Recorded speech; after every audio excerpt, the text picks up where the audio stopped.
Hey guys, welcome back in new video. Guys कैसे हैं आप सब? आई होप आप सब ठीक होंगे। गाइस मेरा नाम है सारुद्दीन खान और आप देख रहे हैं अपना यूट्यूब चैनल फार्मेसी वाला। कोई भी सपना साकार करने के लिए सबसे जरूरी है सही कोच का होना। चुनिए फार्मेसी वाला को और करे अपने B form and D form का सपना साकार।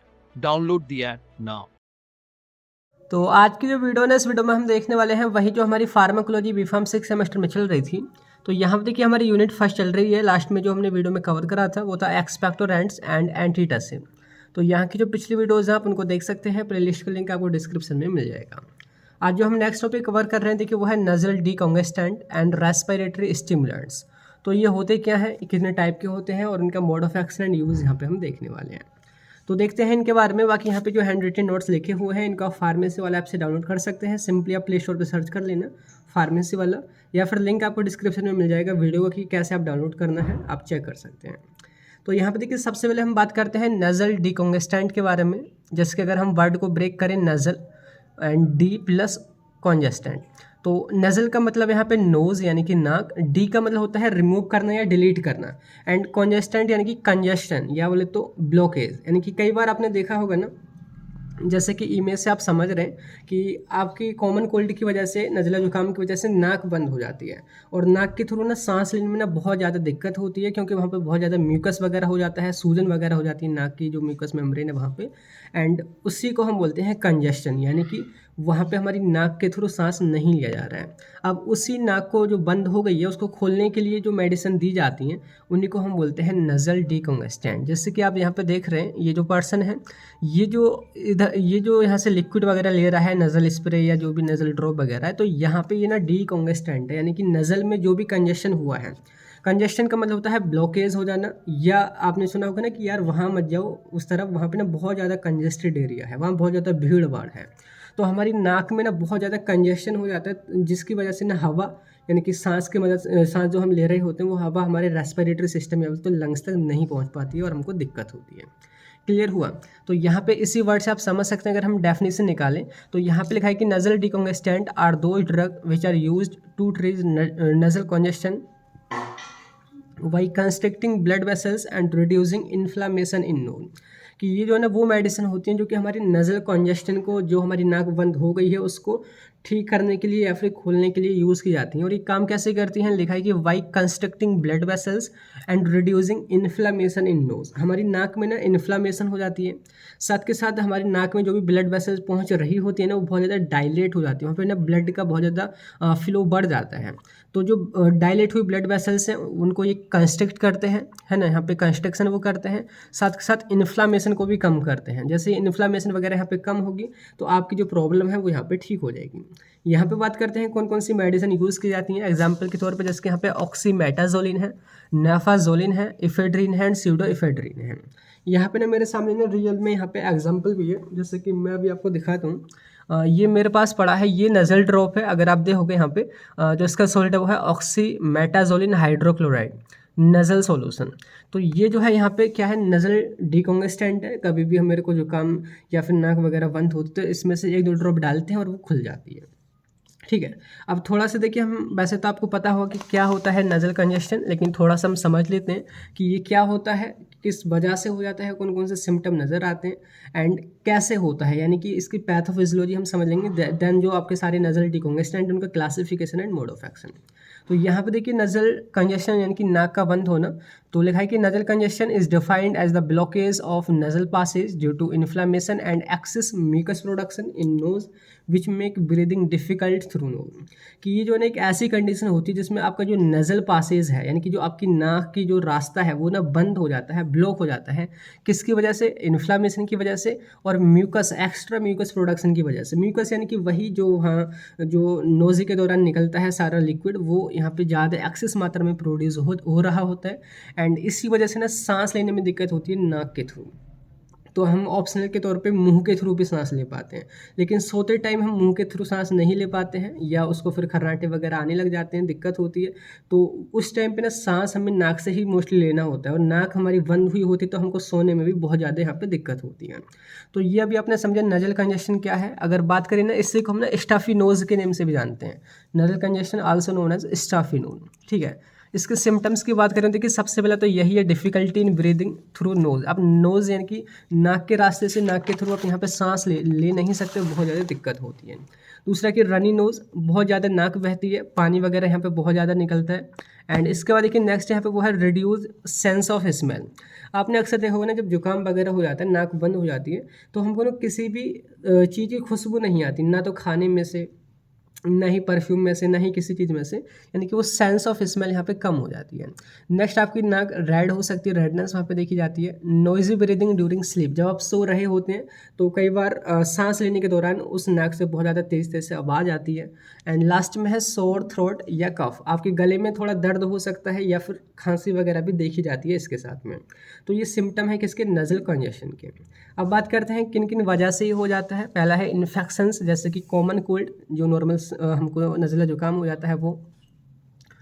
फ्लू की वजह से भी ये देखा जाता है। और साइनोसाइटिस, यानी कि जो साइनस होता है, साइनस में आपको दिखाऊं, ये जो नज़ल है ना, ये मैंने यहाँ पे दिखा रखा है, नोज़ है, यहाँ पे जो एरिया जो होता है ना साइनस, इसको हम बोलते हैं साइनस। और वहाँ पे जब इन्फ्लामेशन हो जाती है ना, उसको हम बोलते हैं साइनोसाइटिस। आइटिस वर्ड जहाँ भी जुड़ता है मतलब कि इन्फ्लामेशन हो गया। तो इन सब केस में भी आपकी नाक बंद हो जाती है।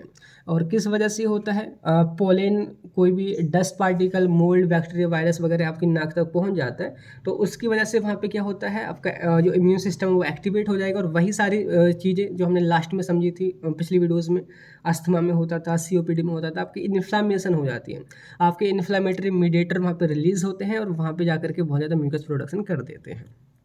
ठीक है, ये इसके कॉज है। इसके अलावा स्मोकिंग, एयर पोल्यूशन और ड्राई एयर भी इसका रीज़न है।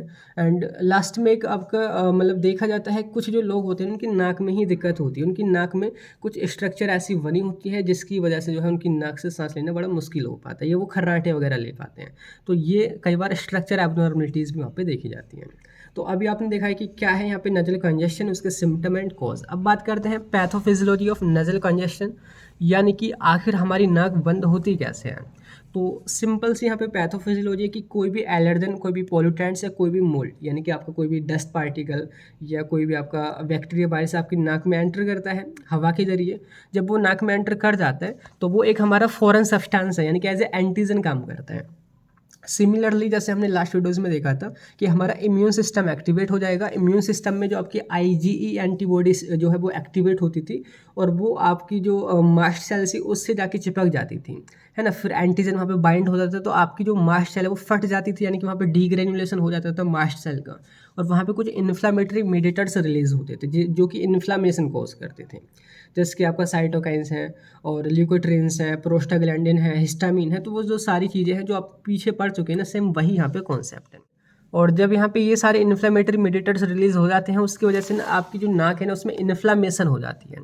तो आगे लिखा है इन्फ्लामेशन ऑकर्स। अगर मैं आपको यहाँ पे दिखाऊं तो रियल में ना इस तरीके से होता है, जैसे कि आप यहाँ पे देख रहे हैं, ये इस तरीके से हो जाती है रेड रेड। एंड बाकी देखोगे यहाँ पे आप फोकस करके कि ये नोज़ है, नोज़ के अंदर यहाँ पे ना नज़ल मिकोसा होती है, मेम्ब्रेन यहाँ पे होती है जो कि बहुत ज़्यादा ना सूज जाती हैं, जैसे कि आपको दिख रहा है ये बहुत ज़्यादा मोटे मोटे से यहाँ पे हो गए हैं। आप देखोगे ना जब यहाँ पे रास्ता ही नहीं बचेगा आगे निकलने को, तो यहाँ से एयर जो है पास ही नहीं हो पाएगी। तो यही जो आपकी ना अंदर जो नोज़ है वो इन्फ्लामेटेड हो जाती है। ठीक है, एक तो ये रीज़न हो गया कि इन्फ्लामेशन यहाँ पे होगी। दूसरी बात, यहाँ पे जो आपकी ब्लड वेसल्स होती हैं, नोज़ में जो आपकी ब्लड ला रही होती है वो बहुत ज़्यादा ना डायलेट हो जाती है, मतलब कि चौड़ी हो जाती है। जब डायलेट हो जाएंगी तो यहाँ पे ब्लड का फ्लो बहुत ज़्यादा बढ़ जाएगा नोज़ में, और उसकी वजह से भी ना एयर को रास्ता नहीं मिल पाता है पास होने के लिए, और आपको दिक्कत होती है कहाँ, सांस लेने में। और इसी को हम बोलते हैं कि आपकी नाक जो है वो बंद हो गई है। ठीक है, यहाँ पे देखोगे आप जैसे कि यहाँ पे लिखा है कि इन्फ्लामेशन ऑकर्स, यानी कि जो सारे केमिकल मीडिएटर्स रिलीज होते हैं तो इन्फ्लामेशन हो जाती है। और वही इन्फ्लामेटरी मीडिएटर्स वैसोडाइलेशन भी करते हैं कि ब्लड वेसल्स को भी डायलेट कर देते हैं। उसकी वजह से होता क्या है, जो आपकी ब्लड वेसल्स हैं नेजल की वो यहाँ पे स्वेल कर जाती हैं, साथ के साथ म्यूकस भी बहुत ज़्यादा यहाँ पे प्रोड्यूस होने लग जाता है। एट लास्ट आपकी जो नज़ल है वो यहाँ पे कंजेस्टेड हो जाती है, यानी कि नज़ल कंजेशन यहाँ पे हो जाता है। तो यहाँ पे इस तरीके से होता है। एंड अब यहाँ पे देखिए हम बात करते हैं क्लासिफिकेशन ऑफ डीकॉन्जेस्टेंट, यानी कि जो मेडिसिन यूज़ की जाती हैं इस कंडीशन को ठीक करने के लिए वो कितने टाइप की होती हैं, जिनको हम डीकॉन्जेस्टेंट यहाँ पे बोल रहे हैं। तो ये जो है ना दो टाइप के होते हैं, सिम्पैथोमिमेटिक्स जिनको हम अल्फा एगोनिस्ट भी बोलते हैं, दूसरे हैं कोर्टिकोस्टेरॉइड जिनको हम एंटी इन्फ्लेमेटरी भी बोलते हैं। तो सबसे पहले हम बात करते हैं सिम्पैथोमिमेटिक्स। तो सिम्पैथो यानी कि सिंपैथेटिक नर्वस सिस्टम, मिमेटिक यानी कि कॉपी करने वाले। तो ये जो ना हमारी ऐसी मेडिसिन होती हैं जो सिंपैथेटिक नर्वस सिस्टम के एक्शन को कॉपी करते हैं या इंक्रीज करते हैं। ये इनको हम अल्फा रिसेप्टर एगोनिस्ट भी बोलते हैं, यानी कि ये अल्फा रिसेप्टर जो प्रेजेंट होते हैं हमारी नोज़ में कहाँ, यानी कि यहीं प्रेजेंट होंगे। जो ये म्यूकस मेम्ब्रेन वगैरह आप देख रहे हैं इधर, म्यूकोजा वगैरह, तो यहीं पे जो है ना आपके प्रेजेंट होंगे अल्फा रिसेप्टर।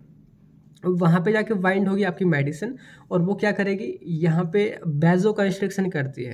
यानी कि मैंने बोला ना कि ब्लड वेसल्स यहाँ पे ऑलरेडी डायलेट हो गई होती हैं। अब वही डायलेट जो हो गई हैं उन्हीं की वजह से यहाँ पे वो स्वेल कर रही हैं, साथ के साथ म्यूकस भी ज़्यादा बन रहा है। अगर हम उनको यहाँ पे कंस्ट्रिक्ट कर दें, यानी कि आपकी प्रॉब्लम यहाँ पे ठीक हो जाएगी। तो सिंपल है कि these drug works by stimulating alpha receptor on blood vessel in nasal mucosa. ये नजल मिकोसा में जो ब्लड वेसल्स है वहाँ पे जो अल्फा रिसेप्टर्स होते हैं उनसे बाइंड होकर ये काम करती हैं। अब अल्फा रिसेप्टर जो है हमारे सिंपैथेटिक नर्वस सिस्टम के अंदर ही आते हैं। इसमें जो एग्जांपल देखो, वही जो अभी मैंने आपको ड्रॉप दिखाई थी ऑक्सीमेटाजोलिन, ये ऐसे ही काम करती है। ये विद इन 1 मिनट में आपकी नाक को खोल देती है ना। एंड इसके अलावा है फिनाइलेफ्रिन, नेफाजोलिन, जाइलोमेटाजोलिन, एफेड्रिन, स्यूडोएफेड्रिन। ठीक है। मोड ऑफ एक्शन अगर हम अच्छे से देखें तो यहाँ पे आपने लिखना है कि these drugs works by binding with alpha 1 receptor. तो यहाँ पे जो आपकी नोज़ है ना, यहाँ पे अल्फा 1 रिसेप्टर्स प्रेजेंट होते हैं जो कि ब्लड वेसल्स पे प्रेजेंट होते हैं। और जैसे ही वो ड्रग हमारी अल्फा 1 रिसेप्टर से बाइंड होगी तो ये क्या करेगी, इन्हांस करती है एड्रेनलिन और नॉन एड्रेनलिन की एक्टिविटी। एड्रेनलिन और नॉर एड्रेनलिन हमारे ट्रांसमीटर होते हैं जो कि सिंपैथेटिक नर्वस सिस्टम में काम करते हैं, जिनका काम होता है ब्लड वेसल्स को कंस्ट्रिक्ट करना। तो यहाँ पे नेम ही इंडिकेट कर रहा है सिम्पैथोमिमेटिक, यानी कि ये उन्हीं के एक्शन को ना कॉपी करेगी या उनकी एक्टिविटी को बढ़ाएगी। तो हमने ऑक्सीमेटाजोलिन ये वाली यहाँ पे ड्रॉप ली, अपनी नाक में डाली, ये वैसा ही काम करेगी जैसे हमारे एड्रेनलिन या नॉर एड्रेनलिन करते हैं। यानी कि हमारी जो ब्लड वेसल्स है नोज़ में उसको ये कंस्ट्रिक्ट कर देगी। जब वो कंस्ट्रिक्ट हो जाएगी यानी कि ब्लड फ्लो हमारी नोज़ में कम हो जाएगी, क्योंकि वहाँ पे ना कंस्ट्रिक्शन हो गया है। एंड उसकी वजह से जो आपका म्यूकस ज़्यादा बढ़ रहा था या स्वेलिंग आ रही थी वहाँ पे आसपास, इन्फ्लामेशन हो रही थी किसमें, ब्लड वेसल में, वो भी यहाँ पे कम हो जाएगी। और लास्ट में आपका क्या होगा, नज़ल पासेज ओपन हो जाएगा और सांस लेने में जो दिक्कत हो रही थी नोज़ से वो यहाँ पे ठीक हो जाएगी। क्लियर हो, ये है पहला मोड ऑफ एक्शन सिम्पैथोमिमेटिक्स का। इसके अगर बात करते हैं यूज़, तो देखो वही कॉमन कोल्ड में जो नज़ल कंजेशन हो जाता है उसको ठीक करने में, साइनोसाइटिस में और एलर्जीज में इसका हम यूज़ करते हैं। इसके ADR भी देखे जाते हैं कुछ, जैसे कि नज़ल ड्राइनेस, आपकी नाक बहुत ज़्यादा सूखी सूखी हो जाती है, इरिटेशन उसमें हो जाता है, और BP यहाँ पे बढ़ जाता है। आप बोलोगे कि BP यहाँ पे क्यों बढ़ता है, देखो यहाँ पे जो हमारी मेडिसिन है आप देखोगे ना वैसो कंस्ट्रिक्शन कर रही है नाक के अंदर। तो कुछ जो मेडिसिन है ना वो आप ओरली भी लेते हैं, कुछ आप यहाँ पे ड्रॉप के रूप में लेते हैं। जो ड्रॉप वाली मेडिसिन है ये जो आप देख रहे हैं ये तो केवल नाक तक ही असर करती है, लेकिन जो आप ओरली लेते हैं ना वो पूरे आपकी बॉडी में एक्शन दिखाती हैं और कई बार ब्लड प्रेशर को भी वहाँ पे बढ़ा देती है। ठीक है। एंड बात करते हैं जब BP वगैरह बढ़ जाता है तो यहाँ पे ये इंसोम्निया और नर्वसनेस पे इसका साइड इफेक्ट हो जाता है। कार्डियक अरिथमिया यानी कि हार्ट रेट वगैरह बढ़ जाता है। एंड हेडेक और डिजीनेस यहाँ पे देखे जा सकते हैं।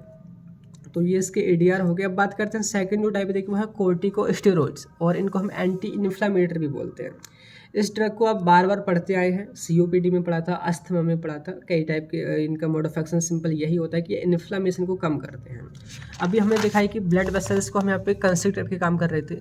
अब दूसरा तरीका है कि यहाँ पे जो इन्फ्लामेशन हो गई है ना, इस इन्फ्लामेशन को कम कर दो और आपका रास्ता मिल जाएगा हवा को अंदर जाने के लिए। तो ये सिंपल वही जो फॉस्फोलाइपेज A2 जो एंजाइम है जो कि रेस्पॉन्सिबल होता है किसके लिए, एरिकिडोनिक एसिड पाथवे को स्टार्ट करने में, ये उसको ही इनहिबिट करके काम करते हैं। तो पहले देखिए लिखना है कि these are steroidal drug which treat nasal congestion by reducing inflammation in nasal passage. तो नजल पासेज में जो इन्फ्लामेशन हो गई है ना उसको रिड्यूस करके काम करते हैं। एग्जाम्पल इसके फ्लूटिकाजोन है, ब्यूडेसोनाइड है, मोमेटाजोन है, डेक्सामेथाजोन है, प्रेडिनिसोलोन है। ठीक है। मोड ऑफ एक्शन जैसे कि मैंने अभी आपको बोला कि इनका आप बार बार मोड ऑफ एक्शन पढ़ के आए हैं, जो कि ये फॉस्फोलाइपेज A2 एंजाइम को इनहिबिट करके काम करती हैं। जैसे कि नॉर्मली आपकी जो वहाँ पे म्यूकोजा मेम्ब्रेन है, यानी कि उसके आप बोल सकते हैं प्लाज्मा मेम्ब्रेन जो कि फॉस्फोलिपिड से मिलकर बनी होती है। फॉस्फोलिपिड जो है उस पर एक एंजाइम काम करता है फॉस्फोलाइपेज A2, जो कि उसको कन्वर्ट कर देता है एरिकिडोनिक एसिड में। और एरिकिडोनिक एसिड पे दो एंजाइम काम करते हैं, कॉक्स यानी कि साइक्लोऑक्सीजनेज एंड लॉक्स यानी कि लाइपोऑक्सीजनेज। कॉक्स से आपका प्रोस्टाग्लैंडिन और थ्रोम्बोक्सिन बनते हैं, लॉक्स से आपके ल्यूकोट्रिन्स बनते हैं। तो ये जो आपका प्रोस्टाग्लैंडिन है, ल्यूकोट्रिन्स है ना, ये रेस्पॉन्सिबल होते हैं इन्फ्लामेशन के लिए। क्या हो कि हम इसी एंजाइम को इनहिबिट कर दें तो आपका यहाँ पे ना तो एरिकिडोनिक एसिड बनेगा, ना ही आपके प्रोस्टाग्लैंडिन और ल्यूकोट्रिन यहाँ पे बन पाएंगे। तो सेम यही इसका मोड ऑफ एक्शन है जो कि आप बार बार यहाँ पे पढ़ करके आए हैं। ठीक है, अब बात करते हैं इसके यूज़ एंड एडीआर के बारे में। तो यूज़ इसका ये हो जाता है वही नज़ल कॉन्जेशन को ठीक करने में। दूसरा, ये आपके स्टेरॉयडल ड्रग हैं, तो ये एलर्जी रिएक्शन को भी ठीक करती हैं। इनको आप अस्थमा और सीओपीडी में भी समझा होगा, वहाँ भी यूज़ करते थे। ये इन्फ्लेमेटरी कंडीशन, जैसे कि कहीं इन्फ्लेमेशन हो जाती है, जैसे कि रूमेटॉइड आर्थराइटिस, जोड़ों में दर्द हो जाता है, सूजन होती है, तो ये उसको भी ठीक करने में यूज़ होती हैं। ठीक है, एडीआर की बात करते हैं तो नज़ल इरिटेशन देखा जा सकता है, हेडक हो सकता है, थ्रोट में इरिटेशन हो सकता है, चेहरे पे पिंपल यानी कि एक्ने निकल सकते हैं, और थोड़ा चक्कर वगैरह डिजीनेस यहाँ पे देखा जा सकता है। तो यहाँ पे अभी आपने देखा है ये सारा कुछ किसके बारे में, नज़ल डिकंजेस्टेंट के बारे में। अब हम बात करते हैं रेस्पिरेटरी स्टिमुलेंट के बारे में, जो कि लास्ट टॉपिक है इस वाले चैप्टर का, यानी कि pharmacology of drug acting on respiratory system, जो कि शॉर्ट में पूछा जाता है, बहुत ही सिंपल तरीके से समझते हैं। तो यहाँ पे देखिए वही हेडिंग डली हुई है, रेस्पिरेटरी स्टिमुलेंट, जिनको हमने एनालेप्टिक्स भी बोलते हैं। तो यहाँ पे देखिए सिंपली हम वर्ड से ही समझते हैं, रेस्पिरेटरी यानी कि रेस्पिरेशन, ब्रीदिंग यानी कि सांस लेना, स्टिमुलेंट का मतलब होता है किसी चीज़ को ना बढ़ा देना, स्टिमुलेट कर देना। यानी कि ये ऐसे ड्रग हैं जो कि हमारी सांस लेने की जो प्रक्रिया है, रेस्पिरेशन जो है, उसको ना बढ़ा देती हैं, तेज़ कर देती हैं। वही हमारी रेस्पिरेटरी स्टिमुलेंट्स कही जाती हैं। पहले आप ये समझो कि किस कंडीशन में यूज़ होंगी। सपोज करो कि कोई एक ऐसा इंसान है जो थोड़ा बेहोश हो गया है, सांस उसकी बहुत धीमी धीमी आ रही है, तो उस कंडीशन में अगर सांस को वापस लौटाना है या सांस की तेज़ी को बढ़ाना है, तो आप यहाँ पे रेस्पिरेटरी स्टिमुलेंट्स दे सकते हैं, जो कि डायरेक्टली ब्रेन पे असर करते हैं और यहाँ पे रेस्पिरेशन की या हार्ट रेट की एक्टिविटी को बढ़ा देते हैं। क्लियर हो गया। और भी कई यहाँ पे चीज़ें हैं, कई बार सीओपीडी में भी देते हैं, क्योंकि सीओपीडी में भी कई बार ऐसा केस देखा जाता है। एंड कई बार जो बच्चे होते हैं वो भी थोड़े टाइम के लिए सांस लेना बंद कर देते हैं, तो तब भी ये मेडिसिन यूज़ की जाती हैं। तो आप डिफाइन करोगे कि respiratory stimulant are those drug which are use to increase rate and depth of breathing या रेस्पिरेशन। तो ये ऐसी मेडिसिन होती है जो कि रेट ऑफ ब्रीदिंग या डेप्थ ऑफ ब्रीदिंग को यहाँ पे बढ़ाने के लिए यूज़ की जाती है। एग्जाम्पल इसमें जो मेन है आपका डोक्साप्राम और कैफीन, नोलोक्सोन है। थायोफाइलिन भी यहाँ पे यूज़ की जा सकती है, एंड प्रेथकेमाइड यहाँ पे यूज़ की जाती है। अगर हम इनके मोड ऑफ एक्शन की बात करें तो मोस्टली इनमें से जो है ना आपकी जो आपके ब्रेन पे काम करती हैं, एक्सेप्ट यहाँ पे जो थायोफाइलिन है उसको छोड़ के। थायोफाइलिन आपके जो लंग्स हैं उनमें जो आपके ब्रोंकाई हैं उनको डायलेट करके काम करती थी, आपने अस्थमा में पढ़ा था। लेकिन डोक्साप्राम, कैफीन, नैलोक्सोन वगैरह वो जो काम करती हैं उसका मोड ऑफ एक्शन यहाँ पे लिखा है। तो यहाँ पे लिखा है कि respiratory stimulant works by directly stimulating the respiratory centre in the medulla oblongata of the brain. जो ब्रेन जो होता है यानी कि सेंट्रल नर्वस सिस्टम, वहाँ पे एक रेस्पिरेटरी सेंटर होता है, यानी कि जो सारी चीज़ कंट्रोल होती है रेस्पिरेशन से रिलेटेड, वो मेड्यूला ऑब्लोंगेटा में प्रेजेंट होते हैं। तो ये जो ड्रग है ना उसी सेंटर को जाके ना स्टिमुलेट कर देते हैं, उसकी एक्टिविटी को बढ़ा देते हैं। जैसे ही वो सेंटर यहाँ पे एक्टिवेट होगा, आपका ब्रीदिंग की स्पीड और हार्ट रेट यहाँ पे बढ़ जाती है। तो ये काम है किसका, डोक्साप्राम का, कैफीन का, नोलोक्सोन का। तो इस तरीके से ये काम करती हैं। बात करते हैं यूज़, ये कहाँ पे यूज़ होती हैं। सिंपल, जैसे कि मैंने अभी बोला कि इन एक्यूट रेस्पिरेटरी फेलियर, अगर कुछ टाइम के लिए अगर रेस्पिरेशन रुक गया है किसी भी इंसान के, तो तब आप इसको दे सकते हैं ताकि वहाँ पे रेस्पिरेशन की स्पीड बढ़ जाए। इन शॉर्टनेस ऑफ ब्रीथ, सांस लेने में दिक्कत हो रही है, अस्थमा वगैरह केस में भी आप इसको यूज़ कर सकते हैं। इन हाई एल्टीट्यूड सिकनेस, आपने देखोगे ना कई बार हम पहाड़ों पे जाते हैं, वहाँ पे सांस लेने में बहुत दिक्कत होती है, सांस नहीं ले पाते हैं, कई बार बड़े बूढ़ों के साथ बहुत दिक्कत हो जाती है, तो उनको भी ये मेडिसिन दी जाती है रेस्पिरेशन को इंक्रीज करने के लिए। नेक्स्ट है in case of hypnotic drug poisoning. Hypnotic drug यानी कि जो नींद के लिए जो मेडिसिन दी जाती है ना, हिप्नोटिक, कई बार अगर आप बहुत ज़्यादा हिप्नोटिक ड्रग ले लेते हैं, उसकी कोई पॉइजनिंग हो जाती है, तो आप ये समझो कोमा से में पहुंच जाते हैं। उस टाइम पे आपके रेस्पिरेशन को बढ़ाने के लिए ना इन मेडिसिन का आप यूज़ कर सकते हैं। नेक्स्ट है इन इन्फेंट एपोनिया। इन्फेंट का मतलब होता है छोटे बच्चे, एपोनिया का मतलब होता है टेम्पररी ब्रीदिंग का रुक जाना, कुछ टाइम के लिए सांस का रुक जाना। कई बार बच्चे सांस छोड़ देते हैं, कुछ टाइम बाद उनको सांस आती है, तो उस कंडीशन में भी आप इसको यूज़ कर सकते हैं। एंड लास्ट में है सीओपीडी और अस्थमा में भी इसका आप यूज़ कर सकते हैं। लास्ट अगर बात करें इसके एडीआर की, तो एंजाइटी देखी जा सकती है, क्योंकि ये हमारे ब्रेन पे काम कर रही है, और आपको नींद भी नहीं आएगी क्योंकि ये ब्रेन पे काम कर रही है, यानी कि इंसोम्निया इसका साइड इफेक्ट है। आपका हार्ट रेट भी यहाँ पे बढ़ रहा है, तो टैकीकार्डिया देखी जा सकती है, नोज़िया, वॉमिटिंग भी देखी जा सकती है, ईचिंग और रेसेस यहाँ पे देखे जा सकते हैं। तो इस तरीके से जो हमारा टॉपिक है, यानी कि दोनों नज़ल डिकंजेस्टेंट और रेस्पिरेटरी स्टिमुलेंट्स हमने यहाँ पे कवर कर लिए हैं, और ये हमारा चैप्टर कवर हो गया है। अब नेक्स्ट वीडियो में हम देखेंगे pharmacology of drug acting on gastrointestinal tract. उसमें जो पहला है एंटी अल्सर एजेंट, जो कि काफ़ी इंपॉर्टेंट है, उसको कवर करेंगे। तो मिलते हैं नेक्स्ट उसी वीडियो में, तब तक के लिए bye bye, thank you, have a nice day.